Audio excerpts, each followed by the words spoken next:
Hello, friends, and welcome to this episode of the Entrepreneur Speaks podcast. My name is Kofi Animedu.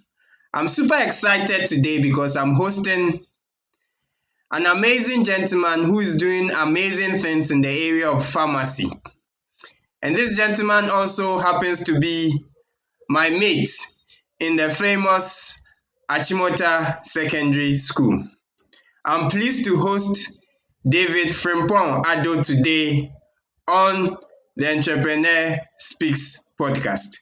David is going to share his journey in the area of pharmacy and the production of pharmaceutical products.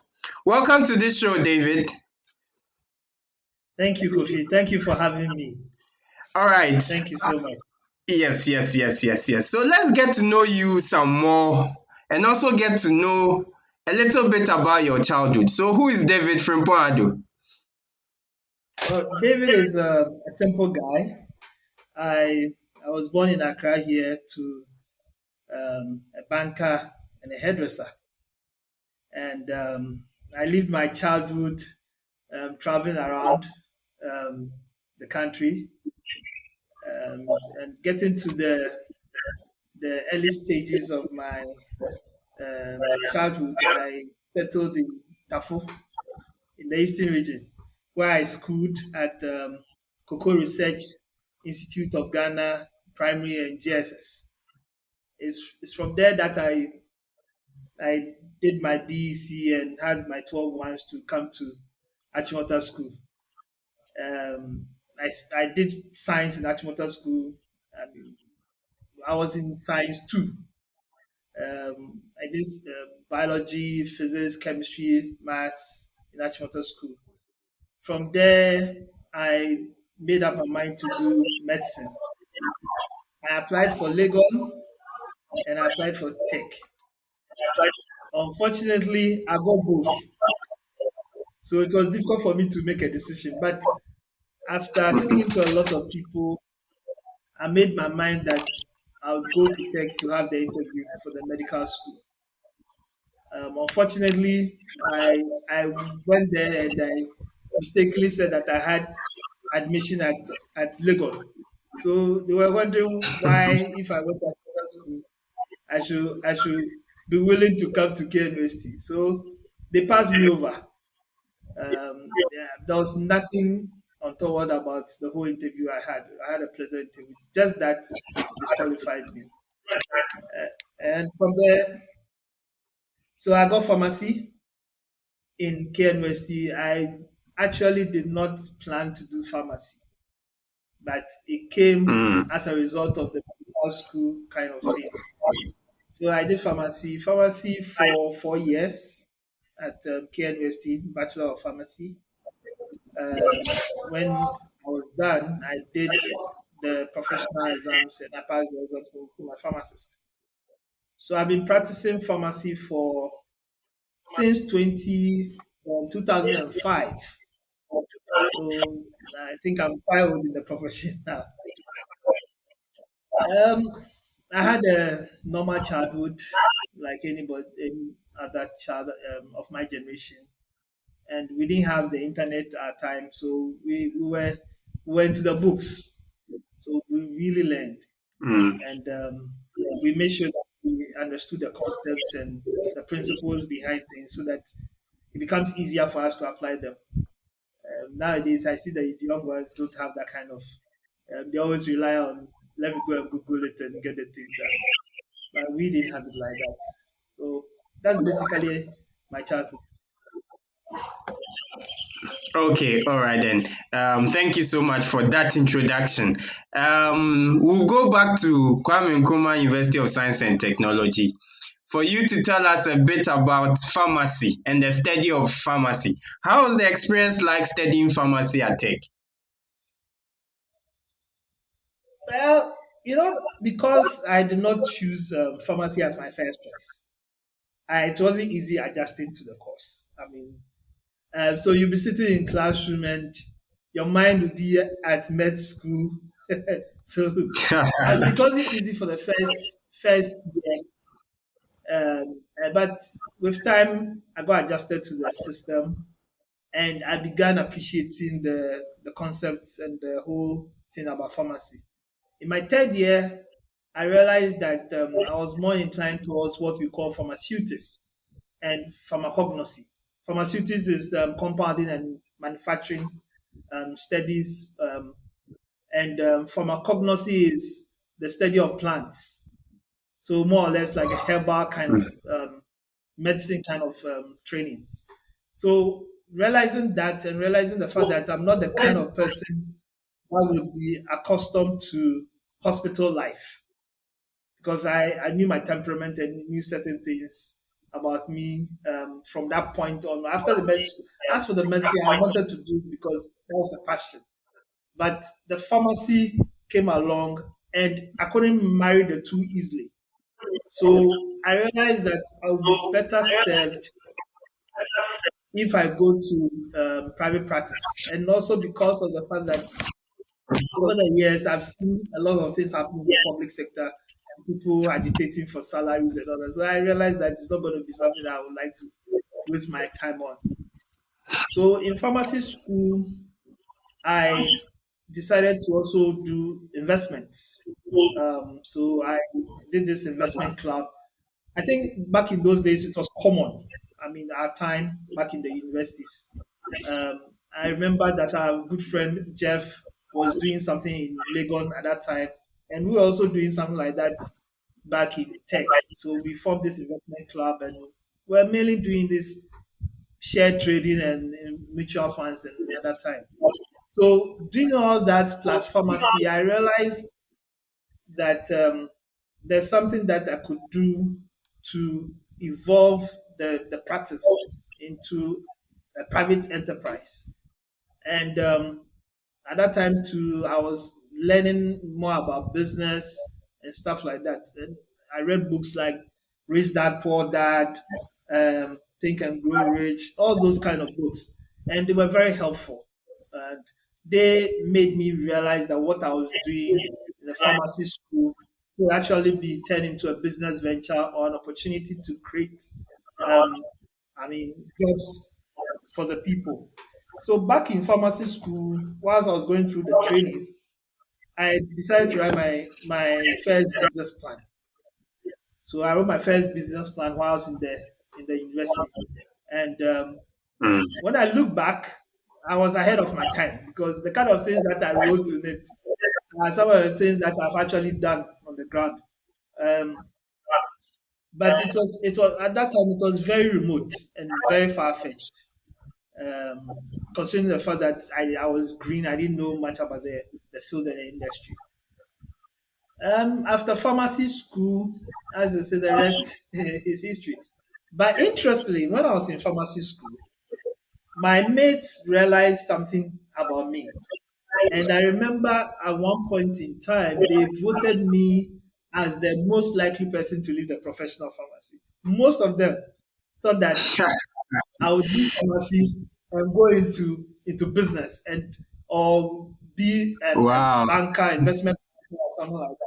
Because I was so much into stocks and bonds and all those things. And it's quite funny, that that I'm still in this business, and I never had any intention to quit pharmacy, not in any way possible. Okay, okay. And that's very interesting. So since graduation, you've been very active in this space. Tell us what you've been involved in since graduation. Well, since graduation, one interesting thing is that I realized from the day I left school that if I want to do this, take this business plan far, I need to find a way to get an understanding in the field.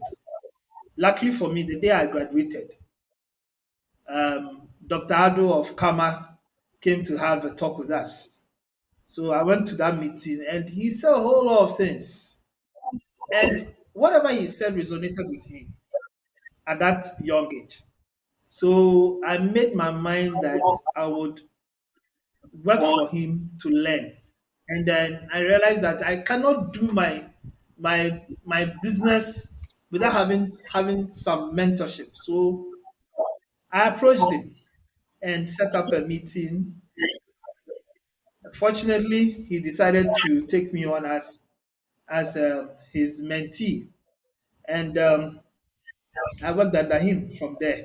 So after graduation, I did something with Kama Health Services, and I learned a lot of principles in the pharmaceutical business. In fact, he took me through a lot of training.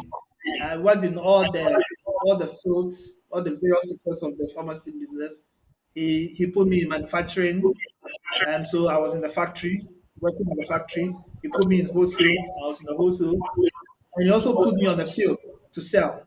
I had no training in selling, marketing, or anything like that. I used to do something for my parents, but that was in a shop setting. So not going out to meet a doctor to detail a product and convince the doctor to write the prescription. So all these I had it with Dr. Addo, and he imbibed in us a certain principle. That principle is the ACTS principle, attitude, skill, knowledge. He made us come to understand that attitude is more important than the knowledge that we have acquired, and that we would apply only 2% of that knowledge that we have acquired. And over time, it is true. I mean, I've not applied all the knowledge I had at KNUST. I've applied only a few, and everything had to do with attitude and my skill. It had nothing to do with my qualification mainly as a pharmacist. So I learned a lot from him, very much. Every part of the business, it was the best time of my life. I mean, I wasn't there for the money. I was there to learn. I did my best, and whilst people were chasing for cars and stuff like that, I wasn't chasing for those things. I was working for him and learning and listening and doing the things that would make me would make me become what I am today. And I remember those times. Anytime I make a mistake, he will correct me, and he helped me. He really helped me. I mean, one way or the other, I owe a lot to his mentorship. Then up to now, I'm involved in creating businesses. After I left his place, I went to freelancing. Freelancing, by the way, is street marketing. So I went to do the street work, be on the streets. I had no money, nothing. The only thing I had from my mentor was a vehicle that I bought from him whilst working. And so I was paying it in installments whilst working with him. And when I left, he gave the vehicle to me. So the vehicle was my everything, moving around. So I'll take products, then go and sell. And because he had given me those training, I was able to survive on the streets. And I wanted to go through it because I needed to be able to actualize what I had learned and also to be able to find a way to spring up. And I can't do that if I'm still under him. So I had to come out, face realities, and be able to push ahead. And then that is what everything I've done has been by the book, as in plan ahead, see how it's going to be, then change it as so from business plan, mentoring to be on the streets, everything was calculated to get me to a certain point. And when I did that, it helped because whilst working on the streets, that's how come I was able to build my capital. So I buy drugs, go and sell it. At times at a higher price than anybody else could sell it. And I made money. And that money is what I used to set up the first business. That is the Darl Chemical Industries Limited in 2010. And I mean, before that, a lot of my friends were telling me, "Oh, I mean, you should do something. You should do something." I kept on postponing it. But in 2010 January, I made up my mind that I have to do it. I don't have all the money I needed, but my mentor had told me that I don't need. money to make money. I need people. So I decided that I'll use the network I had at that point in time to create the opportunities that I wanted. So, so with the money that I had, what I did was I used the money to buy materials, raw materials, and started production. I started production in my bedroom and my kitchen. So the bedroom was my office, and the kitchen was my production floor. So I had rented a place, and I mean, boys, we were not cooking. Even if we cook, we'll cook. I mean, we'll cook simple meals and get away with. So I mean, we had so much space left in the kitchen for nothing. And so I started from there, started bottling. And interestingly, the first day I did production, I didn't have labels. And it was because my money had Mm. finished. And my money could reach out to the bottles, but not the labels. So I went to somebody at Okaishi, a friend of ours who had a business, and I approached the person. I said, "Look, I have this product I've done, but unfortunately, I don't have labels. If you would buy, I would use your label to put on it and so that you can sell it." And the person said, "Why not?" I said, "Okay, fine." So she did the label, she gave it to me, and I placed it on it and sold it. So the money that I used to get the labels for myself and started moving up from there. It has not been an easy journey for me because I went through a lot of obstacles, a lot of challenges. And in pharma business, if you do your business in Okanshi, it is a rough terrain. I mean, Okanshi is not an easy place to work with.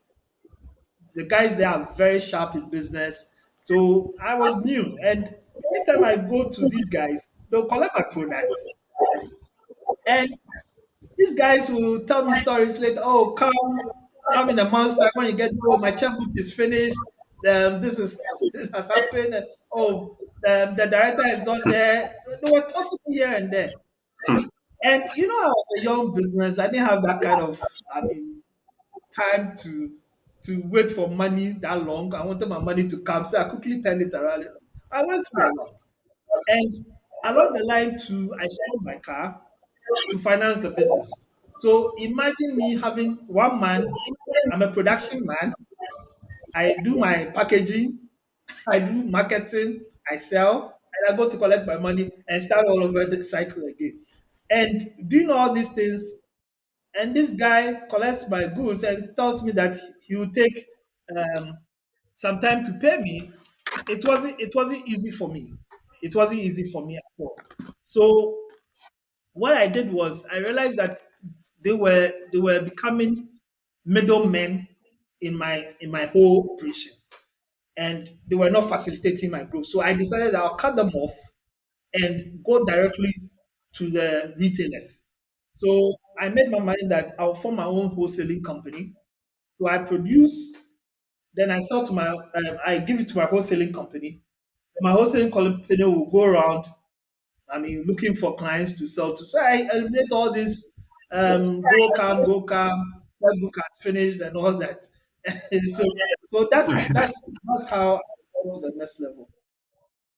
Then when I opened the wholesale, even that one was even a drama because the wholesale I didn't have money. All I had was my small money in the manufacturing and my network in the industry as well as my my passion and resolve to succeed. So I went to see this landlord, and he had a place, nice place in Medina, and it wasn't a big place. That it was good for what I was going to do and met the requirement of pharmacy council. So I went to see this man. He said that he has a shop, a vacant shop upstairs. And pharmacy usually like to do it downstairs on the ground floor and all that. But because of money constraints and stuff like that, and because I didn't have enough of the money, and I was going to pay it in installments. I agreed. So I told him that I accept, provided you accept me paying it in installments. And he agreed. So I made my first deposit. I went to the space and got things together. And because I'm a pharmacist, I didn't have to pay for a pharmacist to open the pharmacy. So I saved on that one. And I got shelves and all those things in place. Then the guy was supposed to fix my glass window and door and all that. The guy bolted with my money. Ow. He took part of it. And I didn't see him again. He just disappeared. So it was quite an experience. So I spent time trying to get replacements and all that. And eventually the place was put in shape. And at that time, I remember I couldn't afford an AC. So when inspectors came around, what I did was I went to a friend who had an internet cafe and he had an AC. I mean, fresh one packed in his office. So I told him that I needed the AC to do something. So I took the AC. I went to place it in my shop. And when the inspectors came, they asked me, "Ah, why is the AC not fixed?" So there's a problem, electrical problem that we're trying to solve. So when we solve it, we'll fix the AC. So, and he said, okay, okay, okay. He gave me the pass and I got a license for the place. So when I went through all that, I began to put my manufactured products inside. And at that time, I had done some few imports of UK stuff. So I put them also inside. So that's how come I started the wholesaling. And at that time, too, it was quite new for me and all the whole experience of running the pharmacy and all that. So that's how it was. That's how it was. Very, very impressive. Um, so that was the first company you set up. So from there, what did you do? Well, the pharmacy went on. It became big. We started having a lot of clients and all that. Well, moving on. And the thing is, I didn't have capital that was substantial enough to start it. So I was running on goodwill, a lot of goodwill from people I had met in the industry. So you'll be there, people will come to you and say, we have this product, can you stock it for us and sell within your territory? And before I realized, a lot of people had come on board, and within a short period, the shop that had only my goods inside had a lot of brands, accompanying it. And, the whole thing happened quite fast. And within a short period of time, we're doing some good numbers. And I had to defer certain things. And, because I've been on the street, I could survive through that early stage.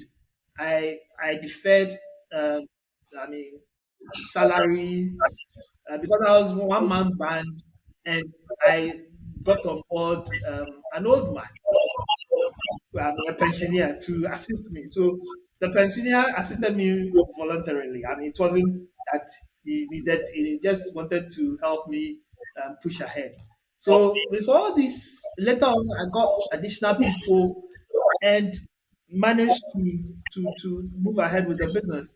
And it was a very difficult point in my entire life, because at that point in time, I didn't have a lot of resources. I didn't have, I sold my car, so I didn't have a vehicle. I had to use taxis to do the deliveries, and I had this same day delivery policy. So I will collect all the orders, then got this taxi guy to deliver all the goods for us. And I did it for quite some time. And it got to a point I realized that I can't do the taxis anymore. So I had to start acquiring my own vehicles. And the business went. And interestingly, when I was starting and doing all this, pharmacy thing. I couldn't take business money. So I had to work to support myself. At that time, my wife too was working at with her mom. So I will go to work on locum at Accra Mall Pharmacy. Then my wife would take over when I leave and close the shop. So we did that for quite some time. I think almost like 6 months to 8 months. Then we I decided to stop the the what do you call the locum. Then move on to focus, yeah, to focus on the pharmacy. And you know what? Then the experience at Accra Mall Pharmacy made me have interest in retail pharmacy because I learned a lot while there.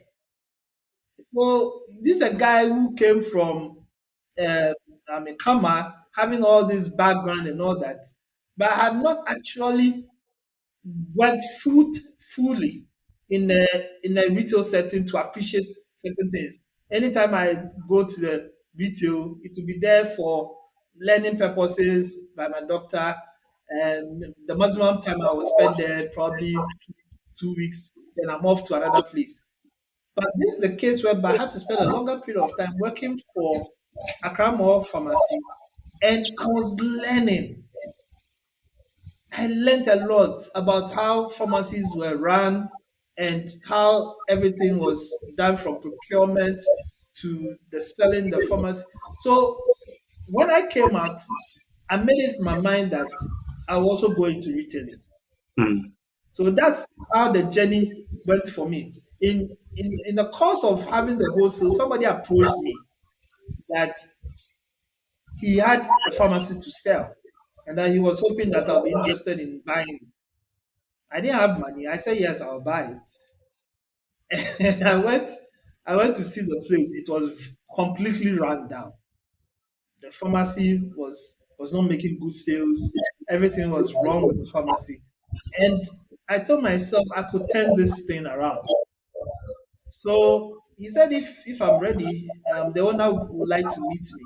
So we went to see the owner, and the owner mentioned the figure. When he mentioned the figure, I said, okay, that is not bad. It's not something that cannot be done. We can do it. But I have a plea. So I told him that could he accept me paying an additional amount of money, but paying him in an installment process. I'll still keep his pharmacy name for a while whilst I'm paying it, and I'll turn the whole business around, give him a good face before he exits, so that people don't think that he exited on a low note, but rather on a higher note. And he thought about it. He says he doesn't really need the money. All that he needed was for somebody with experience like myself to be in that space. And that would give him the satisfaction that he needed. And this was a very wealthy man. So we signed the papers. Then that began the journey for the first retail pharmacy. And it has been an experience. I mean, it's not easy turning around a failing company. And we managed to turn around this deal and got it into profitability. Then we realized that we had something that we could do to keep these retail pharmacies on the sound footing. And so my wife and I decided that we would take up opportunities when they come. And we had two other opportunities that came around. Then we decided to also take advantage of those opportunities. So we bought two additional retail pharmacies to make three retail pharmacies by 2014. So I had my manufacturing doing, had the wholesaling running, and had a retailing running concurrently. And over time, we realized that my strength was more into the manufacturing and the wholesaling than into the retailing. So I ceded the retailing to my wife, then did the manufacturing and the wholesaling up to today. So so basically that is how I got the whole thing involved and I got into the business space. I don't think that the journey was far from what I planned back in the KNUST. But just that the actualization had gone through a lot of curves, ups and downs, but we got the job done at the end of the day. And that's what I'm happy about every time I look back. Okay, very, very impressive journey. So do they all operate under one name or you have different names for them? Well, there are different entities. You know, we from the beginning, you know, because of my understanding of stocks and investments and all that, I was very careful not to clamp all the businesses together so that I can have value for each and every one of them on their own distinctively instead of put them together. Normally, when you put them all together, you tend to miss the whole value proposition. So, and also every business has its peculiarity and also have its appetite. Some people are more enthused in manufacturing and want to do manufacturing. If they are together, it means that those people cannot come on board, particularly to do manufacturing. Some people would like to do the wholesaling. It means that those people cannot come on board and won't have value, won't have value for the enterprises. So for the purpose of accountability and for the purpose of value, from day one, I decided to split all the businesses on their own. So no business is dependent on any other. They are all separate entities. They run on their own. And the only common thread that you see is that I'm involved or my wife is involved. But other than that, I mean, they run separately, and the the people who work in one part do not necessarily know the people working on the other part because they are all not the same unit. The culture is different. The companies are different, and that's how I wanted it to be. Um, and it's all coming from the from learning from how companies have evolved over the years, and also taking a cue from Dangote and all those people. So basically, that is how it is structured. Okay, can we have the names then? The different names you have? Yeah. Well, for the manufacturing is what I started with. That's the Darl Chemical Industries Limited. Um, and then I moved on to form the Darl Pharmaceuticals. That is the wholesaling and trading. Then I move on to form what was then known as other chemists, which is the retailing. So these are the different companies I formed. Um, Along the line, doing juggling this and doing that, I realized that I needed help. So I decided to, I mean, evolve beyond just me or just my wife.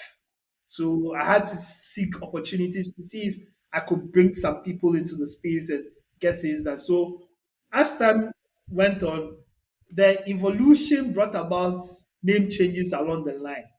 And that one, I'm sure as we go along, I can explain further. Okay, that's good. You've had a very impressive journey and would now like to dwell on the challenges. I believe, just as you pointed out, it hasn't been easy. And in your submission, you've brought forth some of the challenges, but we still want to delve deep into some of the challenges you've encountered so far on this journey. Can you highlight some of the challenges you've encountered on this journey? Well, I've encountered a lot of challenges. Um, each level comes with its own challenge. In the beginning, my challenge was to do with capital. Then later on, it came to do with the system. So from capital to the system, how the system of Ghana is run, the economy, then evolved to now looking at things from a different perspective in terms of why it is so. The first thing that the challenge that most people face when you start this start entrepreneurship is capital. You don't get it. Nobody is willing to invest in you. You know, I remember a certain when I was trying when I got out from my mentorship and I was trying to be on my own. I was moving around asking for people to come and join with me to do something. So you go around asking people for help, and all these people will say no. Some will even look at you and even laugh. I mean, you are a pharmacist. Why don't you go and get something better? Go to the public sector, and get something better. Yeah, looking for partnerships and stuff like that. So it was quite challenging, but because of the mentoring process, we overcame that challenge. We realized that it was not only about money, but it's more about the people and your network. And that's exactly what I used. The next challenge is to do with the banking system. Our banking system is said that it favors only those who are established in the system. If you're a startup and you go to the banks, they won't mind you. I had that experience. Even though I was churning out money, I was doing well, the banks were getting money out of me. They were still not willing to lend to me at good rates. The interest rate is so much appalling. It's too high. It doesn't make business sense. So imagine me making margins of 25% on my product, then the bank asking me to pay 35% as interest. I mean, it's so ridiculous. And if you go to the microfinance, I mean savings and loans and microfinance is even more ridiculous. I mean, people are paying as much as 40 to 50%. And interestingly, I took those facilities at a point in time to oil the business and move on. And it wasn't easy paying those huge interest on these monies. So that's some of the challenges. And also in my field, FDA was my biggest challenge. The reason being that when I got to a certain point and I wanted to move into importation, I needed to register my products. And this is FDA where you go, you're supposed to get your product registered. I sent my dossiers, and at that time we were paying $3,600 per each product. So you go and pay $3,600 to FDA. Then FDA, instead of giving you approval in record time, gives you approval in 3 years. Nice. So you make the investment of $3,500 and you're waiting for FDA. FDA will do back and forth here and there. And before you realize, 3 years before you get your and as a pharmacist and as a person of science, I was wondering what they were looking out for that they couldn't make quick decisions and move ahead because once the product has passed the laboratory analysis and all those things, the rest of the paperwork, I'm sure it can be evaluated in a manner that doesn't have to be that cumbersome. And it was interesting. But later on, I realized that, I mean, because I was new in the system, I mean, obviously the system will not work for you. They take they took my application and put it on the shelf somewhere, and I have to go chasing around for. And those were the things that didn't make business sense for an entrepreneur starting up and trying to push myself up on the ladder. So regulatory issues was a big problem. The system may have improved right now, but it is not up to the level that it ought to be. Now they are saying that they are trying to track the applications, but I'm not really seeing much being done. In this day and age, I was expecting that FDA will have an online system where you can go and track your applications, where there can be transparency and mutual understanding on how things should be done. And we are not having that. And surprisingly, Kofi, recently I was at a meeting with involving the FDA CEO and pharmacists, and she made a categorical statement that, oh, our registrations are faster, they no longer delay like before, blah, blah, blah, like that. And I raised my hand, I said, Madam, it is not true. I still have applications at your end, which you have now approved 5 years down the line. And those applications are applications coming as far back as those days I used to do. be active in the trade. So I went back and she said I should come forward and prove it. And I proved it to her. And she said she was even surprised that I had not been given the approval 5 years down the line. So how can a young man who wants to go into trading be able to do that? Our system, our institutions need to be a bit more proactive and stop being reactive. But if I had not met the CEO and she had not intervened, I'm sure the product would have come, the approval would have come maybe 10 years down the line. And sadly, when the product came, when I got the approval, the product had become irrelevant to my strategy because competition had catch up onto the product. I couldn't find my niche and I had to just abandon the product. So these are the challenges that occur in our system. Another challenge is to do with the Ghanaian attitude. The Ghanaian attitude towards work. You know, you expect that people will faithfully work and you also enumerate them. You pay them. But in some cases, while the people are working for you and you are paying them, then they are stealing you. So I have some few few challenges with workers stealing me. They'll go and sell something here and there. You chasing up, the money has not come. Where's the money? The money hasn't come. And you also have people to pay. So this is a case where I've gone for bank loans, I've gone for suppliers credit. Then I go out there, I want my money back. My money is not coming back. I go and ask for the money, only to realize that some staff of yours have been smart enough to take the money and pocketed some part and had brought some to you. I don't brought the full amount. So this dishonesty in the system is a big problem for Ghanaian businesses growth. It's a big problem. And I hope that, the Ghanaian themselves will sit down and realize that these things that they do are the reasons why companies do not grow in this country. When they say fix the country, they should fix themselves too. Because you can't fix the country when the people themselves are not fixing themselves. The mentality towards, and that is what my mentor said, attitude. The attitude that it makes you survive on the terrain is the same attitude that makes you go down. So if the people don't have the right kind of attitude, they will go and do things that will go against them and they will sit down somewhere and blame someone. People don't have jobs not because there are no jobs, but because the attitudes are not right. So these are some of the challenges workforce need to have a certain kind of attitude to it. Another thing that we also have is clear dishonesty in the system. In the pharmaceutical sector, we do a lot of credit. So we give credit to people and all that. And you give somebody credit, and the person will not pay you.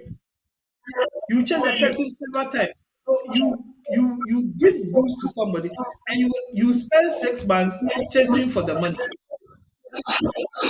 And if you don't get the money, you're also in debt with a supplier, and the supplier also needs the money.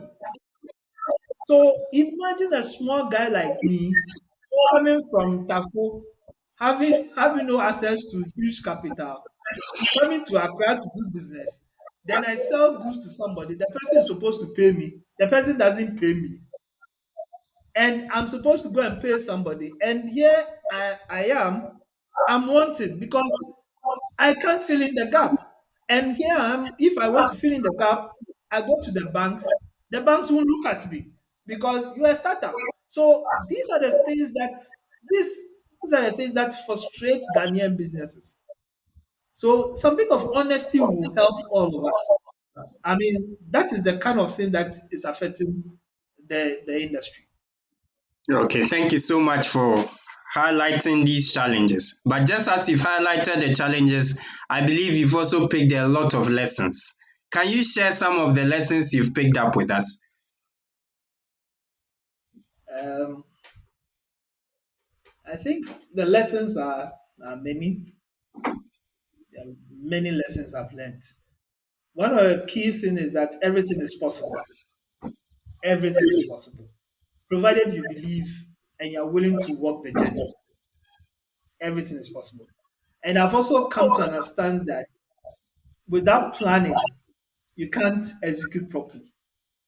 No matter how lousy the idea is, it has to be planned well. And all comes back from my first business plan I did back in KNUST. Followed through over the years with improving upon the plan, making sure I always have a target and a goal in front of me. So with that target, with that goals, you can't hit your mark. So first you have to believe, then you plan, then you have a goal, then you execute. And you have to also have big dreams. I dream big. I dream very big. But I start small. I don't go about doing the big things in the initial stages, but start doing the smallest part of the big thing in a way that you would be able to appreciate what I'm doing, to be able to get it to grow bigger and bigger over the period of time. And over the years, I've learned to also think in numbers. Most people don't think in numbers. As we are sitting here, Kofi, we have only 20 years or so to go on retirement. I'm sure a lot of people are not thinking about. It is something that hits me because I'm into numbers. With numbers, you see patterns. So you need to be able to analyze a lot of things. So you should be able to learn how to read numbers. So I've learned that you should upgrade yourself when you want to be an entrepreneur. You should learn about accounting if you don't have any accounting background. You should know about finance if you don't have any finance background. You should get to know about marketing and all the things that you need to know to get you to have a successful business. And if you can't read, then you have to avail yourself for courses. I mean, I can't sit in a classroom to be taught a lot of things. So I prefer to read them. So I did a lot of training on my own, learned a lot. So this is a case whereby I will learn, then I'll apply. I will learn, then I'll apply. So by applying, I developed the skills over time. So nothing came to me natural, but over time, I learned to evolve with my talents. And I recognized that I had some few talents that I had to work on. And I did use those talents to my advantage. So even if you are talented, the lesson I've learned is that you have to put to good use. You don't have to be, and because of that, what guides me is the parable of the talent in the Bible. And you know when the guy who got the 1 cent or 1 talent or whatever, he was told that he should have placed it in a bank to get interest at least. That is a fundamental principle of business. If you can't do anything at all, put your 1 cent into something that can get you at least some return. So the talent that you've got, I have talent with being able to think through things and be able to evolve ideas and innovate and all that. So that is my talent. I have to put to good use. And in those days, what I did was I was freely serving people. People will call me, I'll give them ideas freely. I never charged anybody for it because I wanted to evolve. Once they apply these talents, then I get to know that my talents are of good use. Another thing I've come to understand in this journey is that people are dynamic, and there's so much dynamic that you don't have to be too. I would say you don't have to be too. What's the right word to use? You don't have to be too trusting. You have to be a little bit cautious with everybody because everybody has two sides, their good side and their bad side. They may show their good side to you today, but when something happens tomorrow, they'll show their bad side. So nothing surprises me on this journey about people. I don't get disappointed when people disappoint me because in my mind I've done the scenario analysis and the calculations that I have this understanding that there's a higher probability that some way somehow something can happen. So I put it into the perspective, into the equation, that you always leave room for the unexpected. That the thing that you are doing can go wrong, and what can go wrong is you, because the moment you go wrong, the whole thing crumbles down. And those are the kind of lessons I've learned also to be patient, very patient, very patient. And because of the journey, the kind of things I do, it evolves over time. I mean, you can't get a product coming from ground zero, coming all the way up to being on every shelf in the country or be in every hospital. You go through a process, so you have to bid your time, but you have to strategize whilst you are going through the process. So patience is a virtue here. There's no to rush. There's no need to, to use shortcuts. You have to use better ways to get there and always learn how people are doing it. At times, it's good. What I've learned is that failure is good. Failure should not be an obstacle. I have failed many times, but I'm still here. So those are the lessons that I've learned, that failure is a plus. Thank you very much, David, for sharing these words with us. You are also the General Secretary of the Small Scale Pharmaceutical Manufacturers Association of Ghana. Tell us a bit more about this association. How is it doing?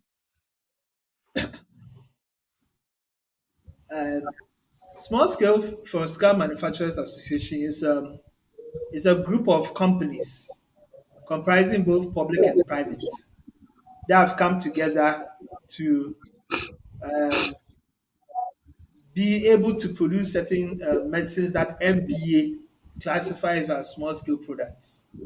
You know, per our training as pharmacists, we are able to compound medicines and in the hospitals and also in private practice.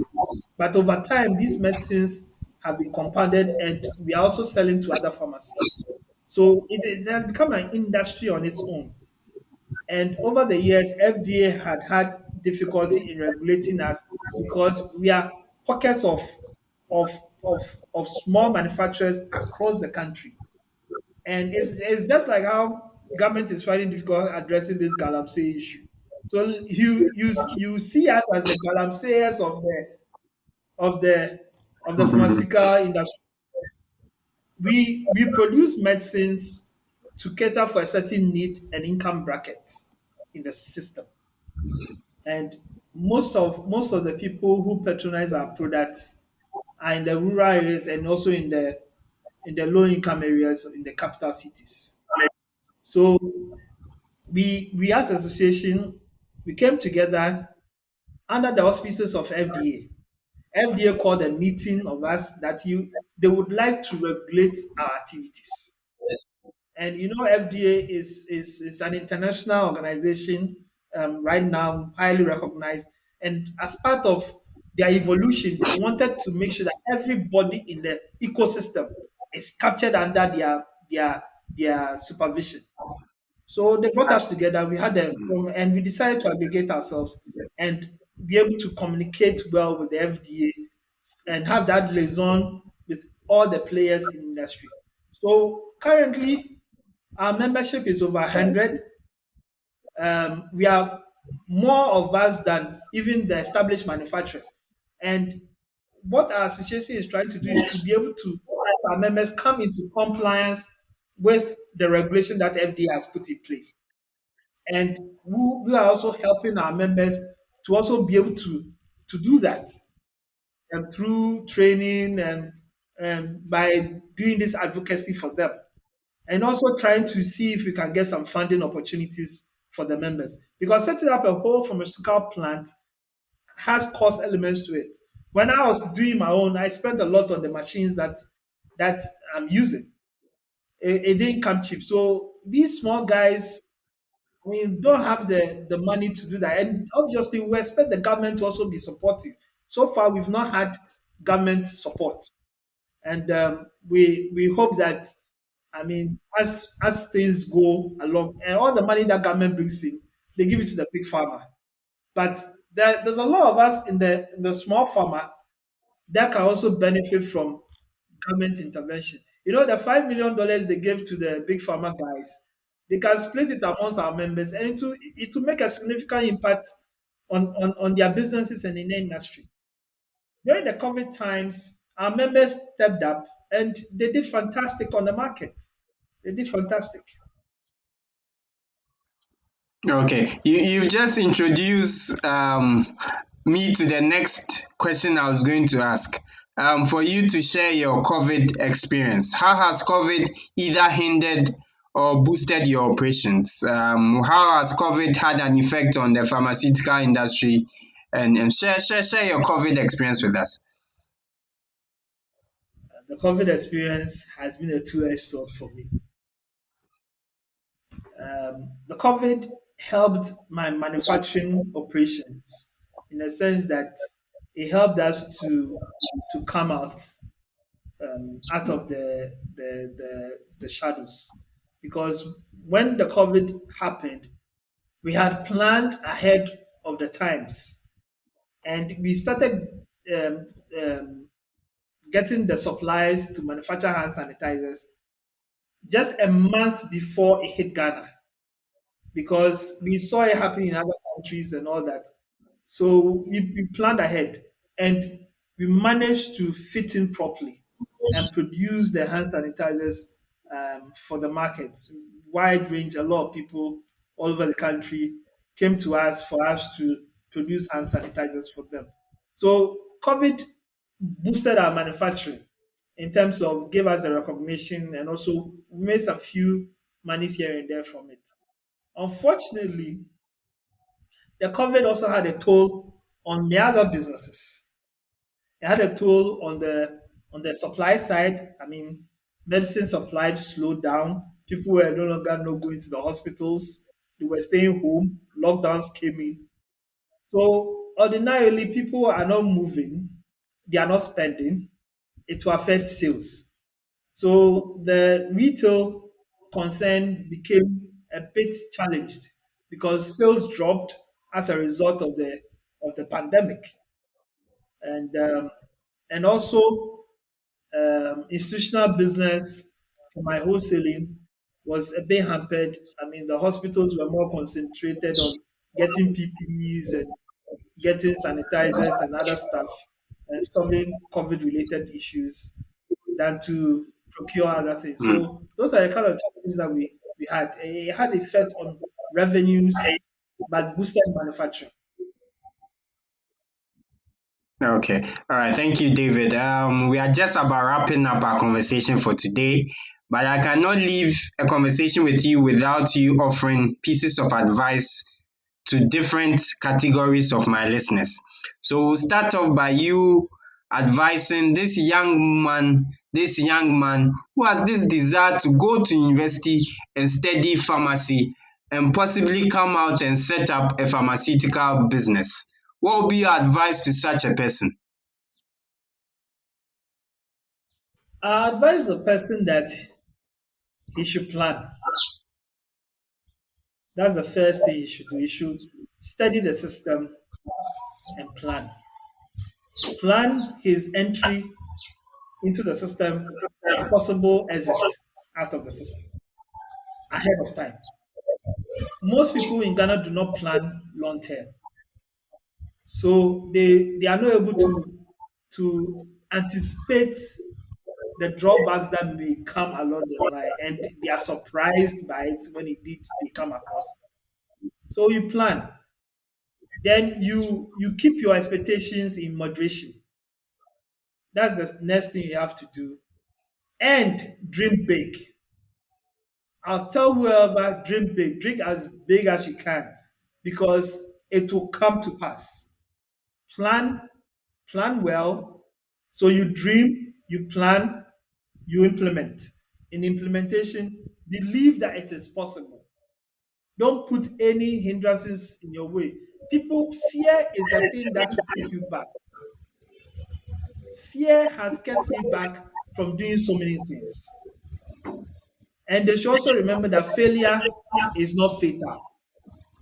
You are, as far as you're a human being, you're bound to fail. I have failed several times. In fact, I even lost money. I even lost money whilst doing this business. And I lost millions of CDs, if not millions of dollars doing it. But I didn't give up. I didn't give up. I still persist. I still do the things I do. I produce my products. Kofi, I didn't even introduce my product to you. Here are some Yes. of my products So that I so manufacture. so so so let's finish with your advice and we'll come to that before we wrap up. So the the thing is they should not give up. They should persist.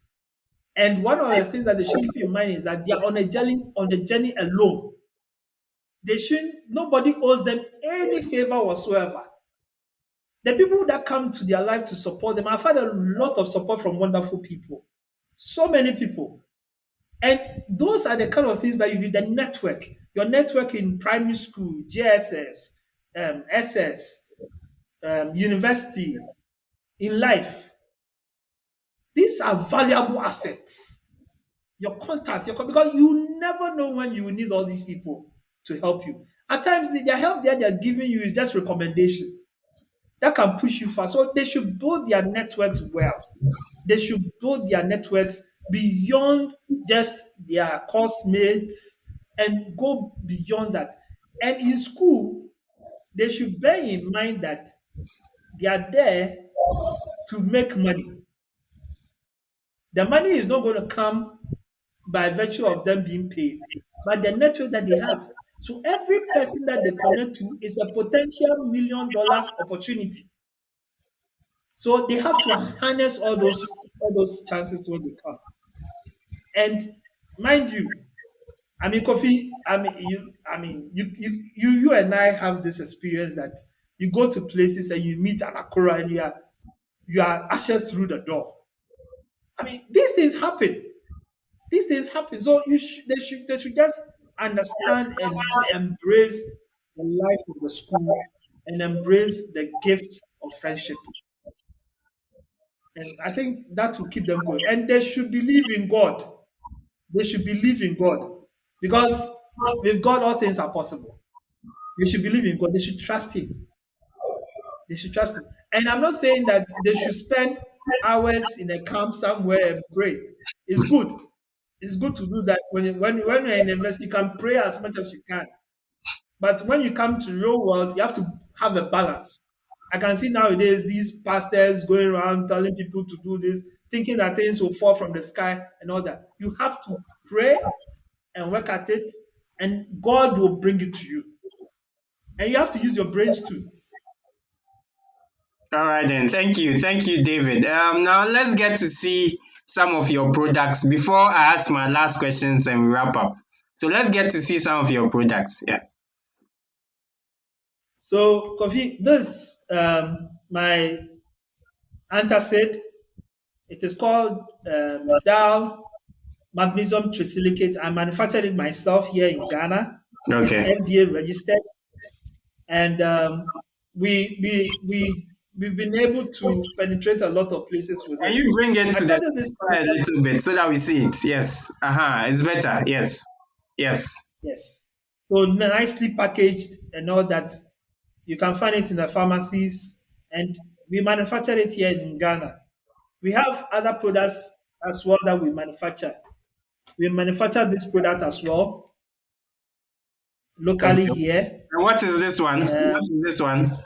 this one is the mixed potassium citrate. It's used for No, urinary tract you can't see it. infections. So try and bring it to the middle. Yes. Yeah, now we can see Uh, it. Yes. yes. So this Okay. is one of the products that we produce. There are Okay. many more of the products that we produce. This is also one of them. I'm sure people know calamine lotion. Yes. When you have the measles and the other skin conditions, you apply them on. So we also produce these ones. Okay. And we also produce cough syrups and other um, medicines. We also import products. We have this anti-malaria we have on the market. It's called Aquamal. We have the adults, this for the adults. Then we have the syrup, the suspension for kids. And these are products that, and Kofi, you realize that our packaging is on point. Yes. We take, yeah, so we take great pains in making sure that our products are well packaged. My first Okaishi entry was because of packaging. I yes, if I had, because I was not offering anything new. I was offering the same product everybody else was offering. But the distinct was that my product packaging was excellent. And that is what I've done over the years. I make sure that my package presentation is on point. And Kofi, if you know of this emergency contraceptive called Plan 2, we are the main distributors of that product in Ghana. Okay. I mean, some years ago, we launched it with Ahonfe Patri and all that. So, and also I don't know if you are aware of our retail chain, Aide Chemists. Aide Chemists is an evolution from my earlier company called Other Chemists. Um, we had the Darl Chemical Industries, we had the Darl Pharmaceuticals, and the other chemists. The Darl Pharmaceuticals later on became Curist Pharma, which is known in all over the place and in the institutions and all that. And we have the retail part being the Aid Chemist. Aid Chemist started as trade pharmacy in 2014, and now they are at around 20 pharmacies across Accra and the regions. So we are continuing to to to open more branches. So very soon you will see maybe a branch near you. I mean, the listeners and the viewers across the country. We plan to launch some franchising opportunities coming up into the future. So if anybody is interested, this is an opportunity. I'm using Kofi's platform to invite some of you to come on board and let's do something wonderful in the pharmacy in the pharmacy space. Okay. Before we wrap up, what will be your general advice and last words for my listeners as well as also viewers? Well, I'll tell them that they should be more proactive in some of the things they do. You know, when I was starting the business, I didn't wait for any grandfather to give me any money anywhere. Neither did I wait for anybody to come and say that it is possible. I just did it. I just did it. You start from somewhere, then you get to the other part. So you have to have in your mind that whatever you are starting, you are proving a concept.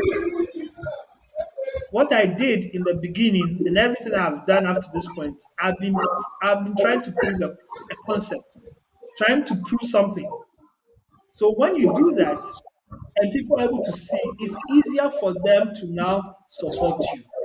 The doubting grandfathers and grandmothers and mothers and fathers in your house, when they see the things that you've done, all will want to push you.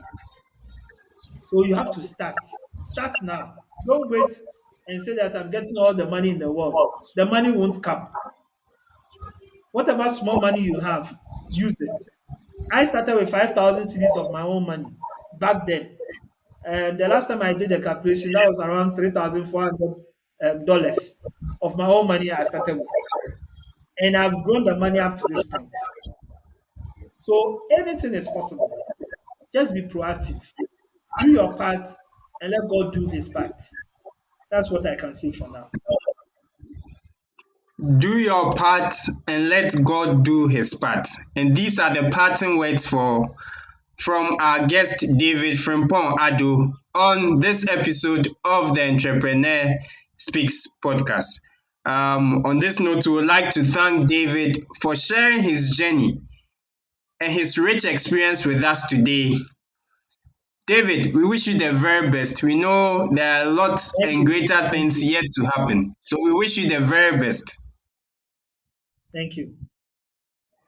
So this has been another exciting and inspiring edition of the Entrepreneur Speaks podcast. I'll come your way next time with another exciting interview. I remain your host, Kofi Animedu. As always, COVID is still lurking around. So let's all protect ourselves. Let's all stay safe and continue to keep hope alive. Cheers.